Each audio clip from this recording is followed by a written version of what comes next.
तो शुरू करें? हैं? अच्छा हाँ, मतलब मैंने सेट नहीं किया है अभी। अब तो दिख रहा है ना पूरा? थोड़ा सा बोर्ड आने चाहिए। चलो ठीक है। तो तुम लोग को तो जरूरत नहीं पड़ती होगी देखने की, लेकिन देख सकते हैं।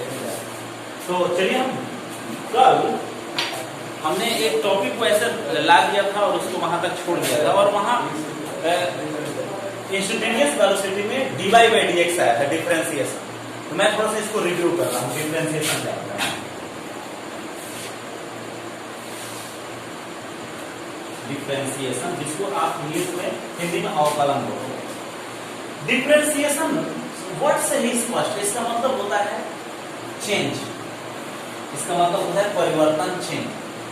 तो अगर हम जब भी हम कोई ऐसे मैथमेटिक्स का ब्रांच पढ़ते हैं जिसमें किसी फंक्शन में होने वाले परिवर्तन के बारे में स्टडी किया जाता है, तो उसको हम लोग क्या बोलते हैं? डिफरेंशिएशन बोलते हैं। ओके, जैसे यहां देखो, जैसे मान लेते हैं तुम्हारे पास एक ग्राफ है, और ये ग्राफ जो है ये है यहाँ y, और ये यहाँ क्या है? x। तो यहाँ x और y, अब तुम कहो कि सर ये x और y आपने क्यों लिख दिया? हम अक्सर हम लोग देखते हैं किसी भी मैथ के टीचर के पास जाते हैं तो न जाने x और y से इतना लव क्यों होता है, जहां देखिए वहां वो x और y लिखते हैं। तो यहाँ दो राशियां हैं, एक x है, दूसरी y है, और हम एक राशि में अगर परिवर्तन कर रहे हैं x में, तो y में जो परिवर्तन होगा उसकी हमको गणना करनी है, उसका मान प्राप्त करना है। क्योंकि इस ब्रह्मांड में जो भी चीजें हैं वो एक राशि के सापेक्ष दूसरी राशि में परिवर्तन है। जैसे यहाँ देखिए एग्जाम्पल, सिंपल एग्जाम्पल देखिए, हमारे पास दो गमले हैं, ठीक है, और दोनों गमले में हमने फूल लगा दिए। ये फूल जो है बहुत बढ़िया से ग्रो कर रहे थे पहले, एक साथ एक ही इन्वायरमेंट में रखा गया है। लेकिन अब हम एक काम करते हैं, इस गमले को सूरज के लाइट में छोड़ देते हैं जहां वो पहले था, लेकिन इस वाले गमले को हम एक रूम के अंदर रख देते हैं जहां सनलाइट नहीं पहुंच रही। अब देखिएगा इस गमले के जो फूल हैं उनकी चमक अच्छी रहेगी, इनका ग्रोथ भी अच्छा होगा, ये खूब अच्छे से खिलेंगे, लेकिन ये क्या होंगे? धीरे धीरे मुरझाने लगेंगे। तो इसका मतलब है कि फूल का बढ़ना एक राशि पर डिपेंड कर रहा है, और वो है सनलाइट। जिसको जितना ही ज्यादा सनलाइट मिल रहा है उतना ही उसका ग्रोथ क्या हो रहा है? अधिक हो रहा है ना। जैसे मान लेते हैं कि आपको मान लीजिए सावन आ गया, और पूरे सावन में आपको नॉनवेज नहीं खाना है, मतलब शुद्ध शाकाहारी रहना है, घरे गए रोटी सब्जी, रोटी भुजिया मिला, क्या होता है? वेट थोड़ा सा लॉस हो जाता है। तो खाने का रिस्पेक्ट में वेट क्या होता है? चेंज हो रहा है। लेकिन वही सावन बीत गया, उसके बाद रोज मटन चिकन पार्टी साड़ी चल रही है, क्या हो रहा है? वेट थोड़ा सा इंक्रीज कर जाएगा। तो वहां पर क्या है कि खाने के रिस्पेक्ट में आपका वेट क्या हो रहा है? चेंज हो रहा है ना। तो कहने का मतलब ये है कि यहाँ पर अगर हम बात कर रहे हैं, तो यदि फूल का सूरज का लाइट, सनलाइट यदि x क्वांटिटी की तरफ व्यवहार करेगा, तो फूलों का बढ़ना y क्वांटिटी की तरफ व्यवहार करेगा। उसी प्रकार से आपका खाना x की तरफ व्यवहार करेगा, तो आपका वेट y की तरफ, क्योंकि वेट जो होता है वो किस पर डिपेंड करता है? खाने पर, मतलब x पर। तो x वो क्वांटिटी है जो चेंज हो रही है, और y वो क्वांटिटी है जो x के चेंज होने पर बदल रही है। समझ में आ रहा है? तो मान लेते हैं हमारे पास एक फलन है, क्योंकि कोई भी घटना जो होती है उसको गणित के रूप में व्यक्त किया जाता है। जैसे मान लेते हैं सनलाइट हमने यहाँ लिया है, और यहाँ हमने पौधे का बीज लगा दिया। कुछ दिन बाद क्या होगा? बीज से अंकुर फूटेंगे, अंकुर के बाद फिर ये पौधा बनेगा, 1 पत्ता, 2 पत्ता, 5 पत्ता, 10 पत्ता, फिर कली खिलेगी, फूल होगा ना। तो अगर हम इसको गणित के तौर पर व्यक्त कर रहे हैं, तो इसका मतलब है कि सूरज का लाइट x हो गया और फूल का बढ़ना y हो गया। मान लेते हैं कोई यहाँ फलन है, ये फलन इस प्रकार से कैसा भी हो सकता है, मतलब x के हर एक मान के लिए, फलन का मतलब होता है कि x के हर एक मान के लिए y का क्या होता है? एक मान होता है, ठीक है। यहाँ देखिए, तो यहाँ देखिए हमने एक फंक्शन लिया है, और इस फंक्शन को हम क्या बोल रहे हैं?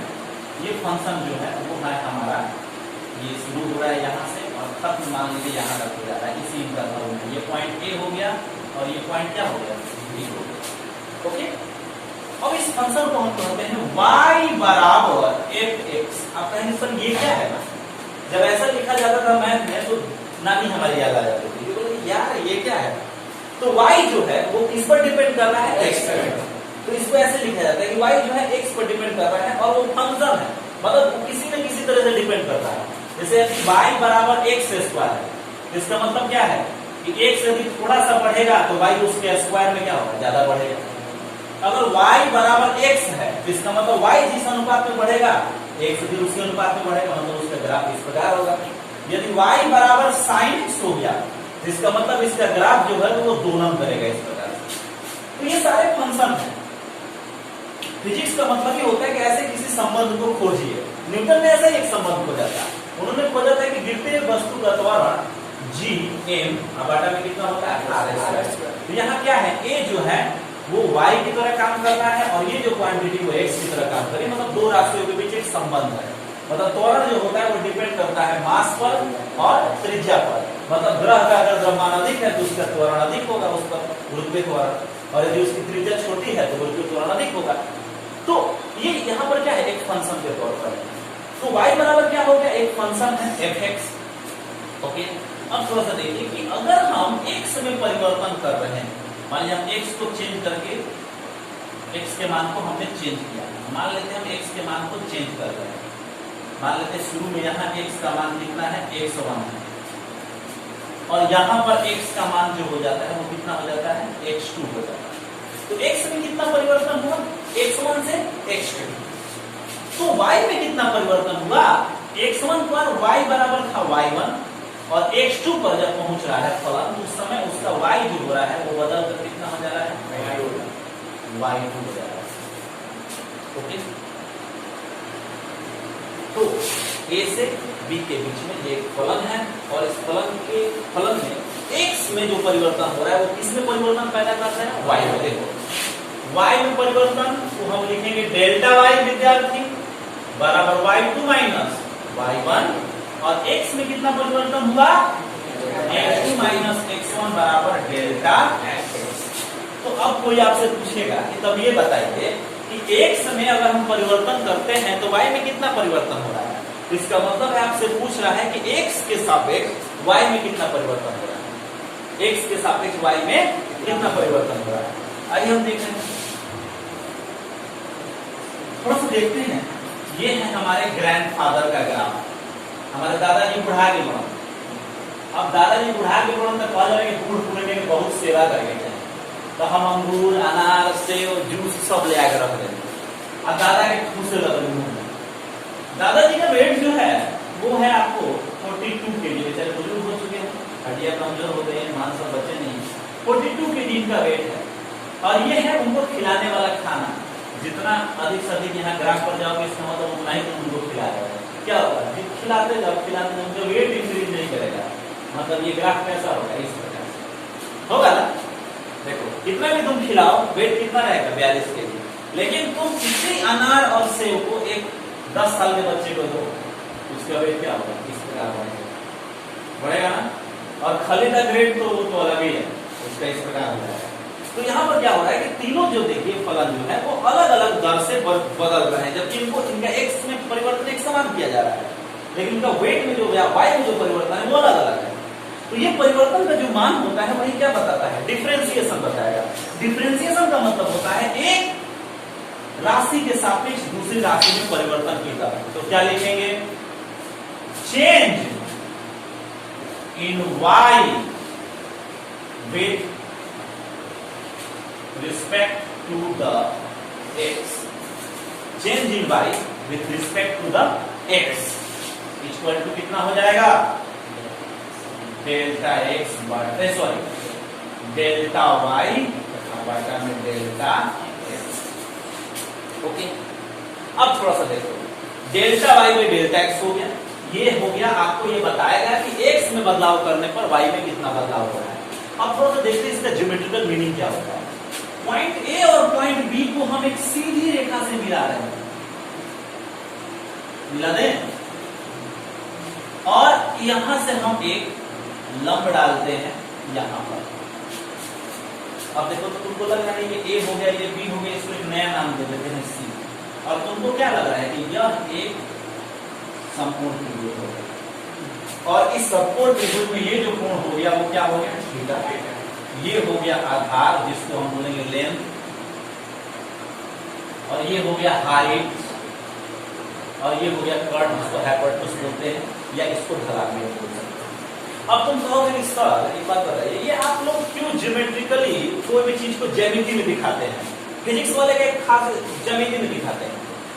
देखिए, कोई भी जो घटना होती है उसको हम समझने के लिए उसको ज्यामिति में व्यक्त करते हैं, क्योंकि हमारा दिमाग जो है वो हर एक चीजों को भौतिकीय तौर पर नहीं समझ सकता।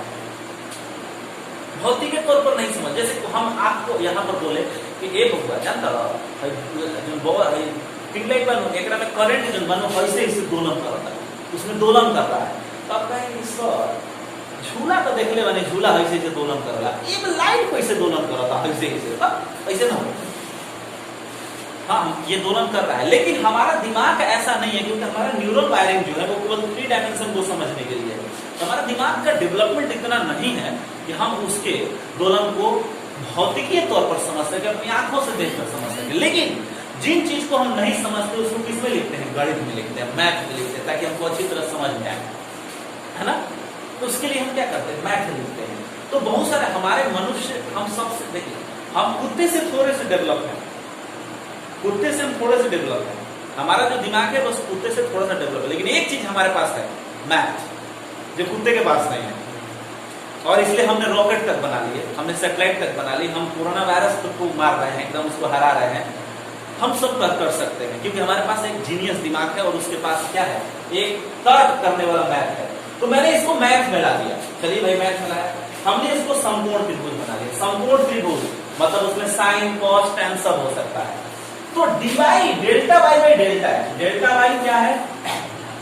हाइट है, क्योंकि ये डेल्टा वाई है, तो ये भी सामने वाली भुजा कितने होंगे? डेल्टा वाई, और इसका आधार कितना है? Delta x. तो आधार और लंब इनके बीच रिलेशन कौन बताता है? tan theta. ओहो, tan थीटा, tan थीटा बराबर लंब डेल्टा वाई बटा आधार डेल्टा, और tan थीटा होता है स्लोप, ढाल, ढलान। अब कहेंगे सर ये कैसे ढलान बनेगा? अच्छा एक बात बताओ, अगर ये एक ग्राफ है तो इसका ढलान कितना है? 0, क्योंकि ऐसी चीजें अगर तुम इसको कुछ रखोगे तो ना इधर घूमेगी ना उधर घूमेगी। एक बात बताओ, ऐसी कोई रेखा है तो इसके लिए थीटा बराबर कितना हो गया? 0 डिग्री, क्योंकि समांतर रेखाएं हैं। और इसके लिए tan थीटा बराबर कितना हो जाएगा? tan 0 degree. याद बात है बाबू, tan याद है ना? याद है? भुला भी बड़े कितने दिन पहले आइए सीख लिया, याद बनो। ये तो नहीं यार, तो भड़ धड़ से बोल दिए, सुनी ना सब 10 किलो बताई ना का होगा। ई क्लास ऐसा क्लास बा, एकरा में तो कुछ भी पूछ सकत है। एमे पूछ सकत है 1 + 1 = 2 काहे होला, इहो पूछ सकत है। मतलब ये है फिजिक्स फॉर ऑल, मतलब फिजिक्स सबके लिए। ऐसा बात नहीं कि जो जीनियस साइंटिस्ट है ना ब्रेन के ऊपर खातिर फिजिक्स बनाई, सबके खातिर फिजिक्स बना, ऑल पर्सन, किसी के लिए भी। मतलब आपके पापा जी भी आ जाए उनके लिए भी मैं फिजिक्स पढ़ाऊंगा। मतलब कहने का मतलब कि कोई अगर फिजिक्स नहीं पढ़ा है, जो अभी ये जानता है कि पृथ्वी तो गोल है ही नहीं, पृथ्वी को कहता है चपटी है, क्योंकि गोल होते तो आदमी लोग बढ़िया मारते रहता उस पर। कभी तुमने ऐसा सोचा है कि अगर पृथ्वी गोल, मैंने एक आदमी से बस किया तो बोले कि पृथ्वी, हमने बोला पृथ्वी गोल है, पृथ्वी गोल कैसे है? गोल होता तो आदमी उस पर टिकवे नहीं करता, उस पर घुलटिया मारने लगता। कि हाँ बात तो सही है, लेकिन पृथ्वी गोल है क्योंकि उसका प्रूफ है, क्योंकि गोल चीजों की छाया गोल बनती है, इसलिए चंद्र ग्रहण सूर्य ग्रहण कैसे होते हैं? गोल होते हैं, है कि नहीं? तो tan थीटा बराबर tan 0, और tan 0 का मान कितना आता है? 0। इसका मतलब इसका ढलान 0 है, तो इसका मतलब इसका tan का मान भी कितना आ रहा है? 0। चलो इसका ढलान कितना है? अनंत, क्योंकि ये सबसे अधिकतम ढलान है, इस पर कोई भी चोर नहीं चढ़ सकता है। चलेगा? इस पर चढ़ पाएगा? नहीं चढ़ पाएगा।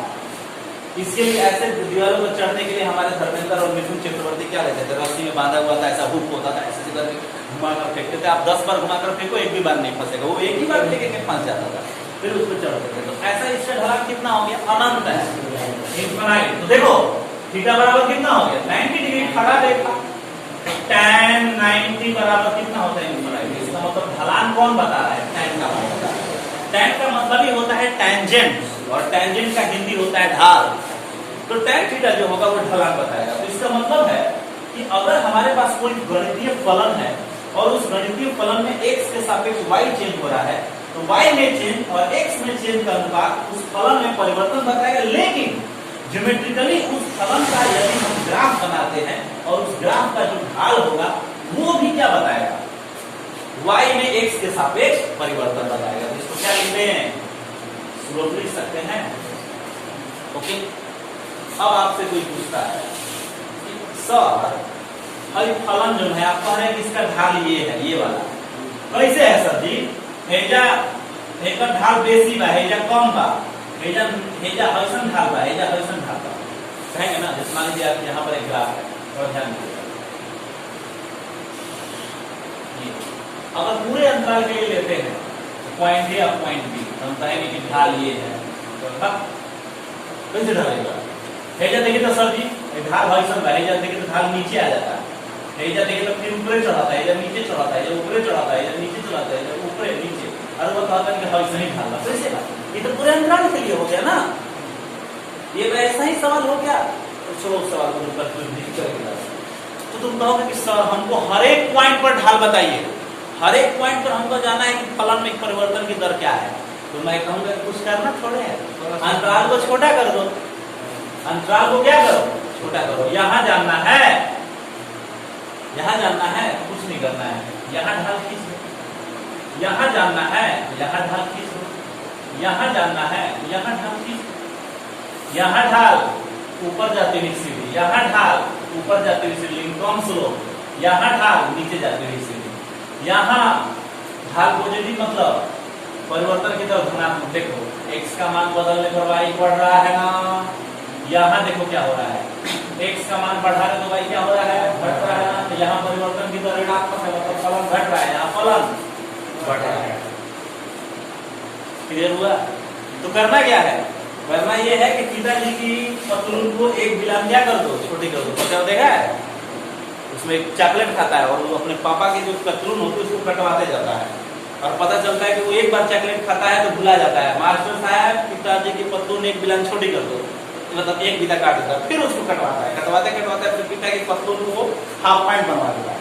तो वैसे हमको क्या करना है, समय अंतराल को छोटा करना है। करें तो समय अंतराल को छोटा कर, समय अंतराल नहीं सॉरी अंतराल को समय अंतराल पर चलाएंगे, मतलब डेल्टा एक्स को क्या करो, छोटा करो।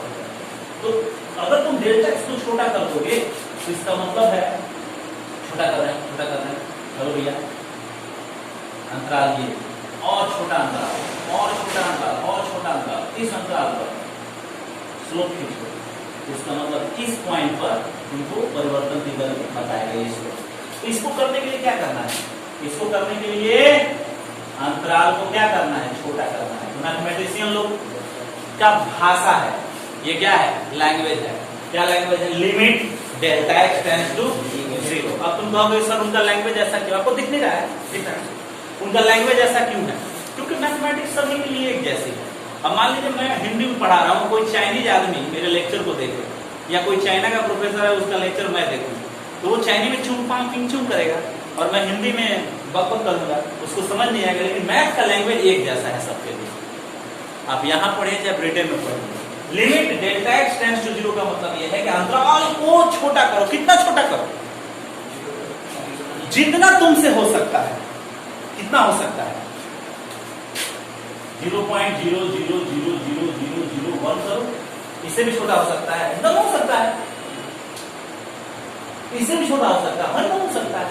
मैथ कह रहा है कि जितना छोटा है उतना छोटा कर दे रहे हैं, डेल्टा वाई या बटा में और यही बन जाता है न्यूटन का या लीबनिज का कैलकुलस। तो dy by dx का मतलब क्या हो गया, dy by dx का मतलब हो गया कि y का x के सापेक्ष परिवर्तन की दर, लेकिन कब, बहुत सूक्ष्म अंतराल में किसी बिंदु पर। अगर ये हम निकाल रहे हैं किसी बिंदु x0 पर तो हम लिख सकते हैं एट x0 यहाँ पर। इसका मतलब है कि एक किसी पॉइंट पर फलन में परिवर्तन की दर का मान उस फलन के अवकलन गुणांक डिफरेंशियल कोएफिशिएंट के बराबर होता है। क्लियर हुआ, कोई दिक्कत। अब हम आपको बता रहे हैं, ये तो इसका मीनिंग हो गया। अब इसका मीनिंग समझ जाने का मतलब हो गया कि अब हमको इसको करना आ जाना चाहिए, क्योंकि करना अगर आ जाएगा तो ठीक हो जाएगा। हमको रिव्यू करते रहे, थोड़ा सा। तो चलिए हम कुछ थोड़ा सा आपको रिव्यू करते हैं जिसको आपको ध्यान रखना है कैसे हम डिफरेंशिएशन करेंगे, क्योंकि पूरे फिजिक्स जो होती है वो डिफरेंशिएशन और इंटीग्रेशन से चलती है। आओ मान लो तुम्हारे पास एक फलन है y बराबर x का पावर n।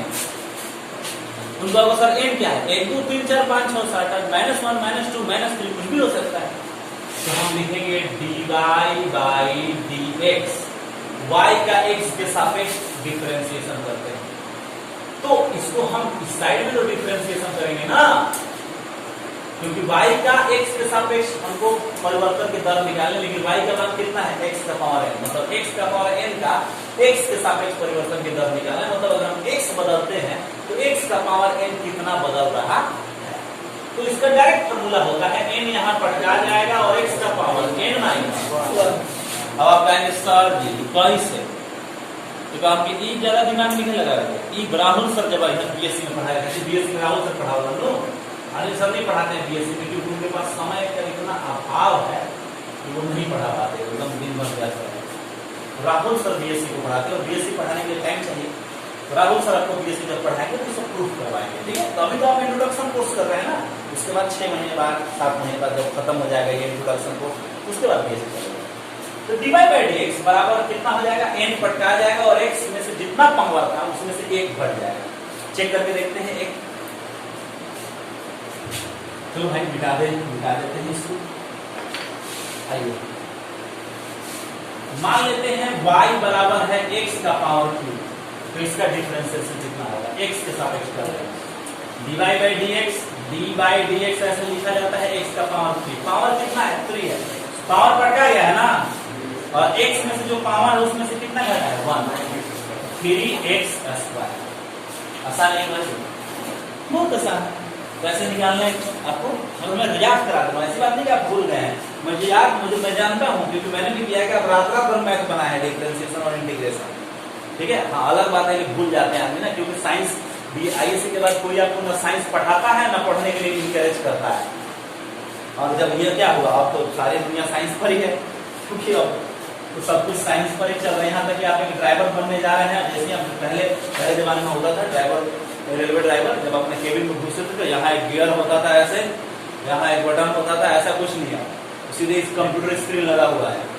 अब कंप्यूटर नहीं क्या है, टोटली फिजिक्स और साइंस और इलेक्ट्रॉनिक्स पर कार्य कर रहा है। तो ड्राइवर उसको बनाया जाएगा जो अगर उसमें से कोई इलेक्ट्रॉनिक डिवाइस बिगड़ जाए तो उसको बना सके, मतलब उसको डायोड की मैकेनिक्स आना चाहिए, उसको ट्रांजिस्टर आना चाहिए, उसको कैपेसिटर आना चाहिए, रेजिस्टेंस के बारे में मालूम होना चाहिए, उसको किट, अगर मान लीजिए बीच में छोटा सा किट है जल गया, अब ट्रेन जो है वो चालू ही नहीं हो पा रही है, तो ड्राइवर को इतना आना चाहिए ना।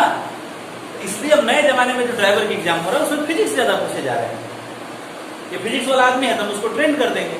अब मान लीजिए हम अकबर मतलब इतिहास पढ़े जो कि तो वो ट्रेन करने में उसको दिक्कत होगा, लेकिन अगर इतिहास पढ़े वाला आदमी, भूगोल पढ़े वाला आदमी प्रशासन आईएएस बने तो बढ़िया काम करेगा, क्योंकि पहले ही समाज को जानता है, भूगोल को जानता है, तो जनता को बहुत अच्छी तरह से उसकी सेवा करेगा। तो हर एक सेक्टर के लिए ओके। तो अब यहाँ पर हम आगे बढ़ रहे हैं।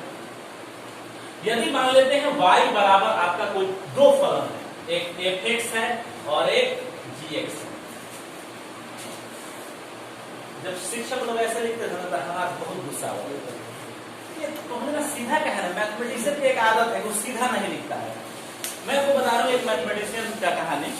मैथमेटिशियन तो थोड़ा सा आप बोर भी नहीं हो, तो एक मैथमेटिशियन ने प्रूफ किया x square plus y square plus z square equal to 1। उसने इसको प्रूफ करने के लिए 400 पेज की मोटी किताब लिखी, बस इतना प्रूफ कर रहा है। कितना लिखा? कितने पेज की किताब उसने लिखी?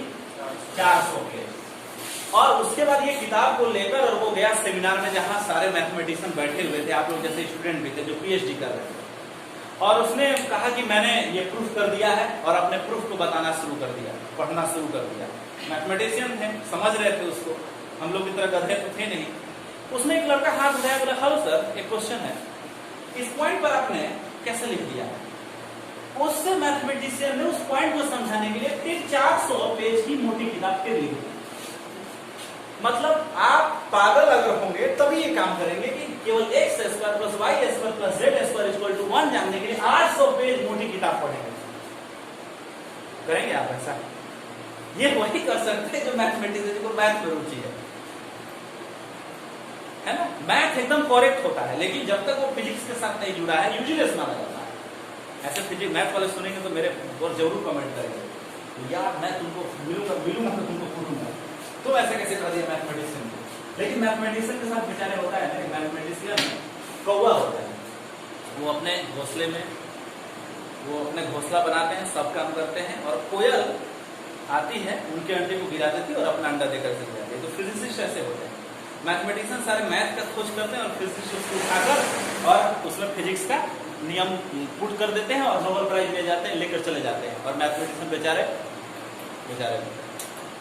अफसोस करते रहते हैं, यार मैंने सब कुछ किया, यार आइंस्टाइन को क्यों मिल गया, मिनोव्स्की को मिलना चाहिए। तो ऐसे तो फलन है, फलन मतलब क्या होगा, मान लीजिए एक एक्स स्क्वायर है, एक एक्स क्यूब है, तो दो अलग अलग फलन होंगे ना, और प्लस में है, तो अगर इनका अवकलन करेंगे तो दोनों को अलग अलग अवकलन करेंगे, मतलब dy बाई dx यदि करेंगे तो इसको क्या लिखेंगे, d fx बाई dx और d बाई dx, और क्या लिखेंगे dx, अलग अलग अवकलन करेंगे, मतलब दोनों अलग अलग हैं, आपस में जुड़े हुए हैं, अलग अलग है, मतलब दोतिया नहीं है। ऐसी बात नहीं कि ये एक ही घर के हैं तो अंगे आएगा तो कोई एक ही जाएगा, नहीं, ये दोनों अलग अलग घर के हैं, दोनों घर अलग अलग अंगे आ गया है, दोनों जाएंगे खाने के लिए, मतलब सेपरेट फलन है। देखो एग्जांपल के तौर पर y बराबर एक्स स्क्वायर एक्स क्यूब है, कर देते हैं, इसका करोगे तो कितना होगा, 2 पटका जाएगा, और x का पावर 2 माइनस 1 कितना हो जाएगा 1, और इसका तो यहाँ हमने निकाला है 3x स्क्वायर। ये इस प्रकार से इसका अवकलन हो गया। अगर दो फलन एक दूसरे के साथ गुना में है, fx इंटू gx, तब क्या करोगे, तब करने के लिए इसको क्या लिखते हैं, dy बाई dx, और इसको अवकलन करते हैं तो इसमें दोनों एक साथ मल्टीप्लाई है, तो इसमें सनी देवल स्टाइल लगाएंगे, सातों को मारूंगा एक साथ मारूंगा, लेकिन एक साथ नहीं मारना, हम लोग सनी देवल नहीं है, मतलब दोनों का अवकलन करूंगा, लेकिन एक करके करूंगा। पहले एक को छोड़ दूंगा, भैया तुमसे दोस्ती है, इसको पीटूंगा, फिर इसको मनाकर और फिर इसको पीटूंगा। fx को कांस्टेंट मान लीजिए, उससे कोई मतलब नहीं, लेकिन किसका अवकलन कीजिए, gx का, उसके बाद प्लस का चिन्ह दे दीजिए, अब gx को कांस्टेंट मान लीजिए, क्या गुणन, अब fx बचल बनेगा, आराम से अवकलन हो जाएगा, आसान है। तो इस प्रकार से आपको मैं याद दिला रहा हूं, मैं आपको पढ़ा नहीं रहा हूं, क्योंकि आपको सब कुछ याद है, बस आपके अनकॉन्शियस माइंड में क्या है, बैठा हुआ है। तो आइए तो मैं शुरू करूं आगे कुछ है, जैसे y बराबर यदि sin x है तो इसका डिफरेंशिएशन कितना होता है, dy बाई dx बराबर d sin x by dx, ये डायरेक्ट हो जाता है cos x। मैथ वाले सर आपको बताएंगे। अगर y बराबर cos x है तो dy बाई dx बराबर हो जाएगा d cos x बटा dx बराबर हो जाएगा माइनस साइन। कोई दिक्कत? एक और है y बराबर e टू पावर x, हाँ तो y बराबर e टू पावर x, ये एक फंक्शन है, और इस फंक्शन की खासियत ये है कि इसको तुम कितनी बार भी डिफरेंशिएशन करो ये एकदम ठीक है, ये इतना ही रहेगा, जस्ट बस आप कट करते हैं नहीं, एक यहाँ कोई कांस्टेंट होगा तब आएगा। हाँ जैसे y बराबर e टू पावर तुमने पूछा 2x, इसका अवकलन 2 बढ़ जाएगा और e टू पावर वापस कितना हो जाएगा 2x। ठीक, तुम लोग तो रिसेंट भी आए हो तो याद होगा आप लोग, अगर तुम जैसे मान लीजिए तुम लोग थर्ड ईयर में आप लोग हैं, अच्छा तो कौन थर्ड ईयर में कौन है, हाँ तो आपको कोई डाउट होगा तो पूछ लीजिएगा, ठीक है, क्योंकि साइंस हमें बहुत जल्दी भुला जाता है, हम लोग तो पढ़ते पढ़ते भुला जाते हैं। यहाँ पढ़ के रात भर गए हैं, शिक्षक खड़ा करके पूछे आ करना शुरू कर देते, तो कोई दिक्कत यहाँ तक? तो ऐसे कुछ फंक्शन है और इन फंक्शन को आपको देख लेना है, ठीक है। तो कुछ नहीं है, मैंने थोड़ा सा रिव्यू कर दिया, और कोई सवाल है तो आप पूछिए, कोई क्वेश्चन, एनीबॉडी, कोई क्वेश्चन नहीं?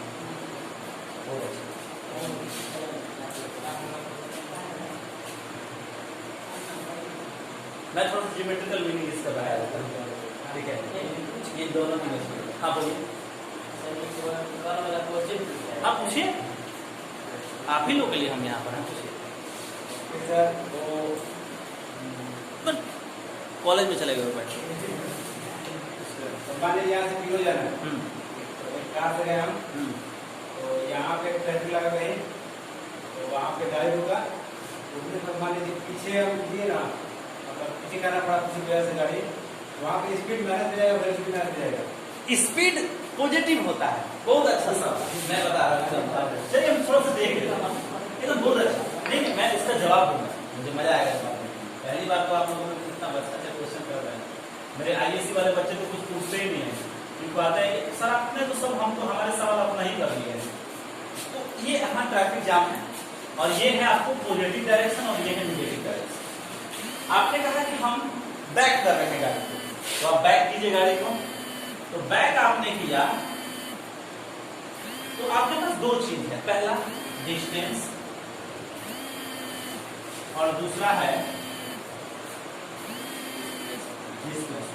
डिस्टेंस का मतलब होता है पथ की लंबाई।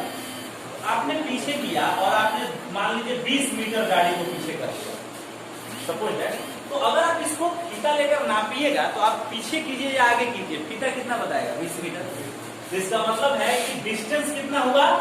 20 मीटर। और इसको 20 मीटर करने में मान लेते हैं आपको 2 सेकंड का टाइम लगा या 5 सेकंड का टाइम लगा मान लेते हैं, तो आपकी स्पीड कितनी होगी? डिस्टेंस 20/5 बराबर 4। लेकिन अगर आप डिस्प्लेसमेंट की बात कर रहे हैं तो उसमें यह भी इंपॉर्टेंट है कि आप किधर जा रहे हैं। तो आप पीछे जा रहे हैं ना, और पीछे जाने का मतलब क्या है कि आप विस्थापन कम कर रहे हैं, बढ़ा नहीं रहे हैं। अगर आप इधर से इधर जा रहे हैं तो विस्थापन आपका बढ़ रहा है, लेकिन आप पीछे जा रहे हैं तो विस्थापन घट रहा है। तो विस्थापन कितना हुआ? डिस्प्लेसमेंट -20। लेकिन समय तो नहीं ना घट रहा है, ऐसी बात थोड़ी कि समय पीछे जा रहा है, समय तो आगे बढ़ रहा है, टिक टॉक 4 -5। अब आप कहेंगे सर अंतर क्या है? आप कहेंगे कि अंतर क्या है सर जी? कुछ अंतर नहीं है। इसके पास दिशा, ये आपको दिशा नहीं बता रही है, ये क्या बता रही है? दिशा बता रही है। आप भाड़ा जो दीजिएगा ना वो इससे दीजिएगा। हम क्या करें, हम रोड जाम कर देंगे। हाँ मान लीजिए आपको लेकर विक्रमगंज जाना है, उसको भाड़ा 10 रुपया उसने या 15 रुपया उसने लिया है, और मोहनी जाम है, वो वापस आता है, मतलब मोहनी दुर्गा जी में जाम है, वापस आता है, फिर इधर से घुसता है, कर्मा वाला रास्ता से फिर निकलता है, तो आप उसको 20 रुपये का दे दीजिएगा? नहीं ना। लेकिन उसके लिए क्या हुआ? तेल जला ना। लेकिन आपने क्या कहा? हम नहीं देंगे, हमको डिस्प्लेसमेंट, हम डिस्प्लेसमेंट से चलते हैं। आज अगर ऐसा है तो कल हम चल रहे हैं विक्रमगंज और वहां से वापस हसन में जा रहे हैं, हम तुमको 1 रुपया नहीं देंगे।